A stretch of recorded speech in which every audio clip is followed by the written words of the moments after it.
दिनै 23 जुन खालारनि फुंबिलिनि खुलुमनायखौ जासिहरग्रोनाय जाबाय।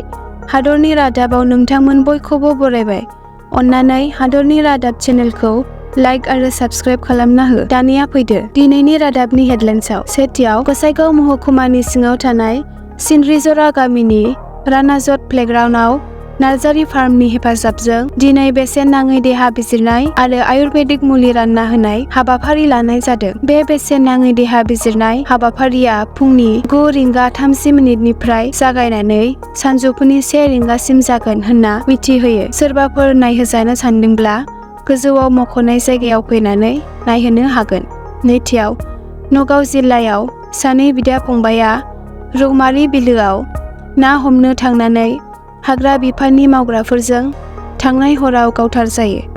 थामथियाव बनसुनि सोद्रोमा सानसुमा बसुमतारी आरो खारगावनि मनिराज बरगयारिखौ क'क्राझार पुलिसआ रां दाबिनायनि अजदआव हमदों आरो क'क्राझार थानायाव 139/24 नम्बरनि गसरबो थिसनदों। ब्रैथियाव बांलादेशनि प्राइम मिनिस्टार मैयानि दिनाव भारत हादराव दावबायफैयो। शेख हासिनानि भारत हादराव दावबायनायखौ लानानै बिथांजोनि सिगाङाव भारतनि प्राइम मिनिस्टार नरेन्द्र मदिआ ओरैबायदि फोरमायदि दिनै दिल्लीयाव गाहाय मन्त्रि शेख हासिनाखौ बरायनो मोननाया गोजोनथावमोन। बे बोसोराव जों फ्राय 10 खेब लोगो हमलायखांबाय। नाथाय बे दावबायनाया स्पेसियेल मानोना जोंनि सरकारा 3थि खेबनि थाखाय गोहोआव फैफिननायनि उनाव बिथांजोआ जोंनि गिबि रायजोनि आलासि। बियो नेबारहुड फर्स एस्ट एबा सागर पलिसि जा बांलादेशआ बेफोर गासैनिबो गोनांथार। मदि आरो शेख हासिनाया गुवारै सावरायलायो। भारत आरो बांलादेशआ लैथोआरि सेक्टर आरो गोथां रांखान्थियाव सोमोन्दो बांहोनो थाखायबो मोनसे गोरोबथायाव सागानबो होयो। बाथियाव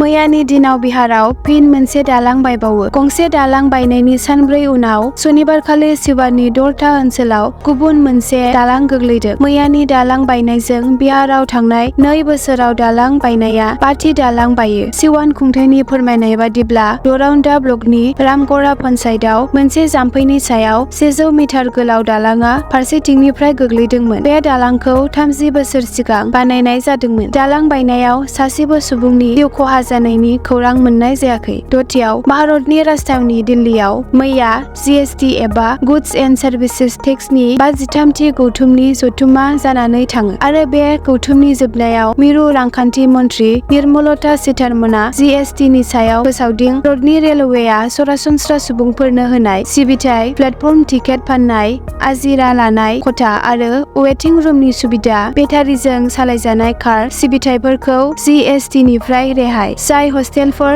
फरायसालिफोरनि थाखाय नाथाय सोलोंथायारि फसंथानफोराव गैया, बेफोरखौबो रेहाय, पेट्रल डिजेलखौ जीएसटीनि सिङावनो दोनो। गाइखेरनि थेमायाव जेरै स्टिल, लहा, एलुमिनियामनि थेमा बेफोरखौ आरो गासै कार्टन बक्सफोर, केसफोराव 12% हिसाबै जीएसटीनि सिङावनो दोनो आरो हासारफोराव 5% हिसाबै जीएसटीनि सिङावनो दोनो। स्निथियाव दानिया फैदो T20 मेन्स वर्ल्ड कापनि इन्डिया टीमनि आपडेटआव। वेस्ट इंडिजनि सार भिभियान रिचार्ड्स स्टेडियामाव मैया T20 मेन्स वर्ल्ड कापनि 47थि T20 वर्ल्ड कापआ जायो। इन्डिया आरो बांलादेशनि गेजेराव 47थि T20 क्रिकेट मेचआव इन्डियाया मैया बांलादेशखौ फेजेनो। बांलादेशआ टस देरहानाया बलिं खालामग्रोयो आरो 21 जन विकेट खालामनानै 146 रानल' खालामनानै 50 रानाव इन्डियाजों जेनो। इन्डिया टीमनि हार्दिक पान्ड्यायानो मैयानि मेचआव प्लेयार अफ द मेचखौ मोननो हायो। एसेनोसै दिनैनि हादरनि रादाबाव। भिडिअखौ जोबजासिम नायनायनि थाखाय हामबायसै। नोंथांमोननिसिम गुरैयै खावलायनाय, अन्नानै हादरनि रादाब चेनेलखौ साबस्क्राइब आरो नटिफिकेशन बेलखौ अन खालामनानै दोन हादरनि रादाबनिफ्राय नटिफिकेशन मोननो थाखाय।